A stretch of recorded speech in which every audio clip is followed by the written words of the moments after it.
27 December 2021 ಬೆಂಗಳೂರಿನ electronic city ರಸ್ತೆಗಳು ಆಗಲೇ ಮೌನಕ್ಕೆ ಜಾರಿದ್ದವು. ಸಮಯ ರಾತ್ರಿ 2 ಗಂಟೆ. ಹೊಸೂರು ರಸ್ತೆಯ ಜಂಕ್ಷನ್ ಕಡೆಗೆ ಒಂದು ಐಷಾರಾಮಿ ಇನ್ನೋವಾ ಕಾರ್ ವೇಗವಾಗಿ ಬರ್ತಾ ಇರುತ್ತೆ. ಕಾರ್ನಲ್ಲಿ ಇದ್ದದ್ದು ಕೋಟ್ಯಂತರ ರೂಪಾಯಿ ಆಸ್ತಿಯ ಒಡತಿ 40 ವರ್ಷದ ಅರ್ಚನಾ ರೆಡ್ಡಿ ಮತ್ತು ಆಕೆಯ ಮಗ. ಸಿಗ್ನಲ್ ಹತ್ತಿರ ಬರ್ತಾ ಇದ್ದ ಹಾಗೆ ಕಾರ್ ಸ್ಲೋ ಆಗುತ್ತೆ. ಯಾವಾಗ ಕಾರ್ ಸಿಗ್ನಲ್ ಹತ್ತಿರ ನಿಲ್ಲುತ್ತೋ ಅಷ್ಟರಲ್ಲೇ 2 ಬೈಕ್ಗಳಲ್ಲಿ ಬಂದ 4-5 ಜನ ಅಪರಿಚಿತರು ಆ ಇನ್ನೋವಾ ಕಾರನ್ನು ಸುತ್ತುವರಿಯುತ್ತಾರೆ. ಹೆಲ್ಮೆಟ್ ಧರಿಸಿದ್ದ ಆ ಕ್ರೂರಿಗಳು ಕ್ಷಣಾರ್ಧದಲ್ಲಿ ಕಾರ್ನ ಗಾಜುಗಳನ್ನು ಜಖಂ ಮಾಡ್ತಾರೆ. ಡೋರ್ ಲಾಕ್ ಮುರಿದು ಅರ್ಚನಾ ರೆಡ್ಡಿಯನ್ನು ರಸ್ತೆಯ ಮೇಲೆ ಎಳೆದಾಡಿ ಕಣ್ಣು ಮುಚ್ಚಿ ಬಿಡುವಷ್ಟರಲ್ಲಿ ರಕ್ತದ ಮಡುವಿನಲ್ಲಿ ತೇಲಿಸಿ ಬಿಡ್ತಾರೆ. ಮಗ ಪ್ರಾಣ ಭಯದಿಂದ ಪೊಲೀಸ್ ಸ್ಟೇಷನ್ಗೆ ಓಡ್ತಾನೆ. ಪೊಲೀಸರು ಸ್ಥಳಕ್ಕೆ ಬರುವಷ್ಟರಲ್ಲಿ ಅರ್ಚನಾ ರೆಡ್ಡಿ ಆಸ್ಪತ್ರೆಯಲ್ಲಿ ಕೊನೆಯುಸಿರೆಳೆದಿರುತ್ತಾರೆ. ಬೆಂಗಳೂರಿನ ಹೈವೇಯಲ್ಲೇ ನಡೆದ ಈ ಹಗಲು ದರೋಡೆಯಂತಹ ಕೊಲೆ ಇಡೀ ನಗರವನ್ನೇ ನಡುಗಿಸಿತ್ತು. ಯಾರು ಈ ಅರ್ಚನಾ ರೆಡ್ಡಿ? ಕೇವಲ ಒಂದು ಆಸ್ತಿ ವಿವಾದಕ್ಕಾಗಿ ಈ ಕೊಲೆ ನಡೆಯಿತಾ? ನರಕ ಸದೃಶ ಕೌಟುಂಬಿಕ ರಹಸ್ಯ ಅಡಗಿದೆಯಾ? ಪೊಲೀಸರು ತನಿಖೆ ಆರಂಭಿಸಿದಾಗ ಹೊರಬಂದ ಆ ಕ್ರೂರ ಸತ್ಯ ಇಡೀ ಸಮಾಜವೇ ತಲೆ ತಗ್ಗಿಸುವಂತಿತ್ತು.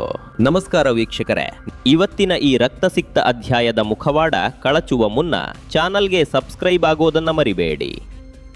ಯಾವುದೇ ಅಪರಾಧದ ಹಿಂದೆ ಒಂದು ಇತಿಹಾಸ ಇರುತ್ತೆ. ಈ ಕಥೆಯ ಕೇಂದ್ರ ಬಿಂದು ಅರ್ಚನಾ ರೆಡ್ಡಿ. ಬೆಂಗಳೂರಿನ ಅತ್ಯಂತ ಶ್ರೀಮಂತ ರಿಯಲ್ ಎಸ್ಟೇಟ್ ಉದ್ಯಮಿಯ ಮಗಳು. ಸರ್ಜಾಪುರ, ಬೆಳ್ಳಂದೂರು, ಜಿಗಣಿ ಭಾಗದಲ್ಲಿ ಇವರ ಕುಟುಂಬಕ್ಕೆ ಕೋಟ್ಯಂತರ ರೂಪಾಯಿ ಬೆಲೆ ಬಾಳುವ ಜಮೀನು ಮತ್ತು ಆಸ್ತಿ ಇತ್ತು. ಅರ್ಚನಾ ನೋಡಲು ಸುಂದರ, ಬುದ್ಧಿವಂತ ಮತ್ತು ಸ್ವಾವಲಂಬಿ ಮಹಿಳೆಯಾಗಿದ್ದರು. ಆದರೆ ಹಣ ಕೊಟ್ಟ ನೆಮ್ಮದಿಯನ್ನು ವಿಧಿ ಆಕೆಗೆ ಕೊಡಲಿಲ್ಲ. ಒಬ್ಬ ಉದ್ಯಮಿಯ ಜೊತೆ ಆಕೆಯ ಮೊದಲ ಮದುವೆಯಾಗಿತ್ತು. ಈ ದಾಂಪತ್ಯಕ್ಕೆ ಯುವಿಕಾ ಎಂಬ ಮಗಳು ಮತ್ತು ಒಬ್ಬ ಮಗ ಜನಿಸ್ತಾರೆ. ಆದರೆ ದಂಪತಿಗಳ ನಡುವೆ ಭಿನ್ನಾಭಿಪ್ರಾಯ ಶುರುವಾಗಿ ಅದು ಕೋರ್ಟ್ ಮೆಟ್ಟಿಲೇರಿ ವಿಚ್ಛೇದನದಲ್ಲಿ ಕೊನೆಗೊಳ್ಳುತ್ತೆ. ಕೋರ್ಟ್ ಮಕ್ಕಳ ಜವಾಬ್ದಾರಿಯನ್ನು ಅರ್ಚನಾಗೆ ನೀಡುತ್ತೆ. ಜೊತೆಗೆ ಕೋಟ್ಯಂತರ ರೂಪಾಯಿ ಪರಿಹಾರದ ಹಣವೂ ಸಿಗುತ್ತೆ. ಗಂಡನಿಂದ ದೂರಾದ ಅರ್ಚನಾ ತನ್ನ ತಾಯಿ ಉಮಾರೆಡ್ಡಿ ಅವರ ಜೊತೆ ಎಲೆಕ್ಟ್ರಾನಿಕ್ ಸಿಟಿಯಲ್ಲಿ ವಾಸಿಸಲು ಆರಂಭಿಸ್ತಾರೆ. ತಂದೆಯ ನಿಧನದ ನಂತರ ಇಡೀ ಆಸ್ತಿಯ ಒಡತಿ ಅರ್ಚನಾ ಆಗ್ತಾರೆ. ಆಸ್ತಿ ಇತ್ತು, ಐಷಾರಾಮಿ ಜೀವನವಿತ್ತು. ಆದರೆ ಆಕೆಯ ಬದುಕಿನಲ್ಲಿ ಒಂದು ದೊಡ್ಡ ಒಂಟಿತನ ಕಾಡ್ತಾ ಇತ್ತು.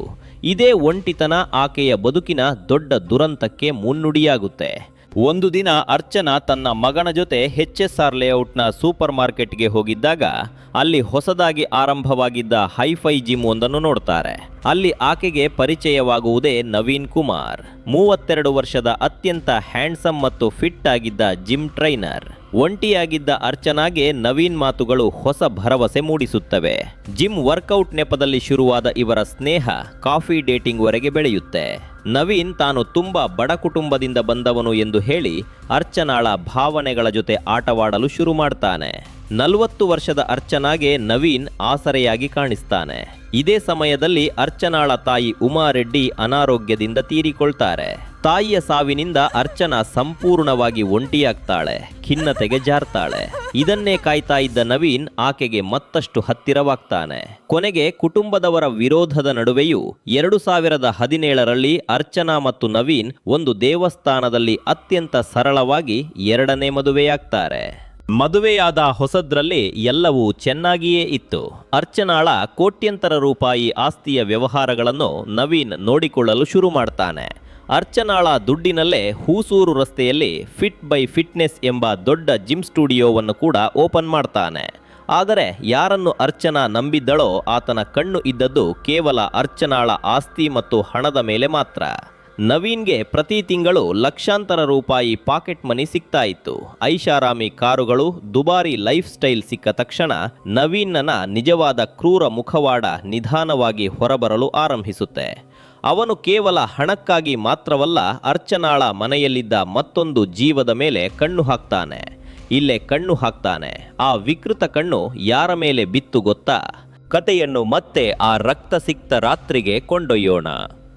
ಅರ್ಚನಾಳ ಕೊಲೆಯಾದ ತಕ್ಷಣ ಎಲೆಕ್ಟ್ರಾನಿಕ್ ಸಿಟಿ ಪೊಲೀಸರು FIR ದಾಖಲಿಸಿಕೊಂಡು ತನಿಖೆ ಆರಂಭಿಸ್ತಾರೆ. ಹೈವೇಯಲ್ಲಿ ನಡೆದ ಕೊಲೆಯಾದ್ದರಿಂದ ಪೊಲೀಸರಿಗೆ ಸಿಕ್ಕ ಮೊದಲ ಅಸ್ತ್ರ CCTV ಫುಟೇಜ್. ಟ್ರಾಫಿಕ್ ಕ್ಯಾಮೆರಾಗಳನ್ನು ಪರಿಶೀಲಿಸಿದಾಗ ಇನ್ನೋವಾ ಕಾರನ್ನು ಫಾಲೋ ಮಾಡಿಕೊಂಡು ಬಂದ ಯಮಹಾ FZ ಬೈಕ್ ಪತ್ತೆಯಾಗುತ್ತೆ. ಕೊಲೆ ಮಾಡಿ ಓಡಿ ಹೋಗುವಾಗ ಒಬ್ಬ ಹಂತಕ ತನ್ನ ಹೆಲ್ಮೆಟ್ಟನ್ನು ಸ್ವಲ್ಪ ಮೇಲಕ್ಕೆ ಎತ್ತಿರುತ್ತಾನೆ. ಅವನ ಮುಖದ ಅರ್ಧ ಭಾಗ ಕ್ಯಾಮ್ರಾದಲ್ಲಿ ಸೆರೆಯಾಗಿರುತ್ತೆ. ಇತ್ತ ಫೋರೆನ್ಸಿಕ್ ಟೀಮಿಗೆ ಕಾರ್ ಒಳಗೆ ಒಂದು ಮೊಬೈಲ್ ಸಿಮ್ ಕಾರ್ಡ್ನ ರ್ಯಾಪರ್ ಸಿಗುತ್ತೆ.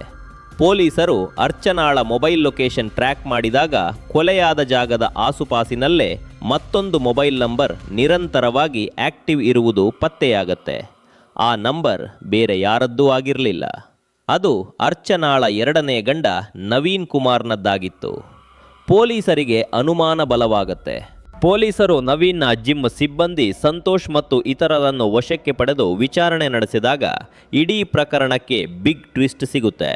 ಕೊಲೆಯಾದ 3 ದಿನಕ್ಕೆ ಅಂದರೆ 30 ಡಿಸೆಂಬರ್ 2021ರಂದು ಪೊಲೀಸರು 7 ಜನರನ್ನು ಬಂಧಿಸ್ತಾರೆ. ಆ ಬಂಧಿತರ ಲಿಸ್ಟ್ ನೋಡಿದ ಇಡೀ ಕರ್ನಾಟಕವೇ ಶಾಕ್ ಆಗುತ್ತೆ.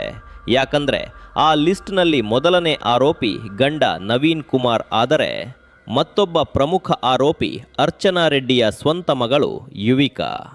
ಹೌದು, ಹೆತ್ತ ಮಗಳೇ ತನ್ನ ತಾಯಿಯ ಕೊಲೆಗೆ ಗಂಡನ ಜೊತೆ ಕೈಜೋಡಿಸಿದ್ದಳು. ಯಾಕೆ ಗೊತ್ತಾ? ನವೀನ್ ಜಿಮ್ ಟ್ರೈನಿಂಗ್ ನೆಪದಲ್ಲಿ ಅರ್ಚನಾಳ 19 ವರ್ಷದ ಮಗಳು ಯುವಿಕಾಳಿಗೆ ಹತ್ತಿರವಾಗಿದ್ದ. ಅವಳನ್ನು ಮಾಡೆಲ್ ಮಾಡ್ತೀನಿ ಅಂತ ನಂಬಿಸಿ ಅವಳ ಜೊತೆ ವಿಕೃತ ಅಕ್ರಮ ಸಂಬಂಧ ಇಟ್ಟುಕೊಂಡಿದ್ದ. ಮಗಳು ಮತ್ತು ಎರಡನೇ ಗಂಡನ ಈ ಗಲೀಜು ವ್ಯವಹಾರ ಅರ್ಚನಾಗೆ ಗೊತ್ತಾದ ತಕ್ಷಣ ಆಕೆ ನವೀನ್ನನ್ನು ಮನೆಯಿಂದ ಹೊರಹಾಕಿ ಇಬ್ಬರ ಪಾಕೆಟ್ ಮನಿಯನ್ನು ಕಟ್ ಮಾಡ್ತಾಳೆ.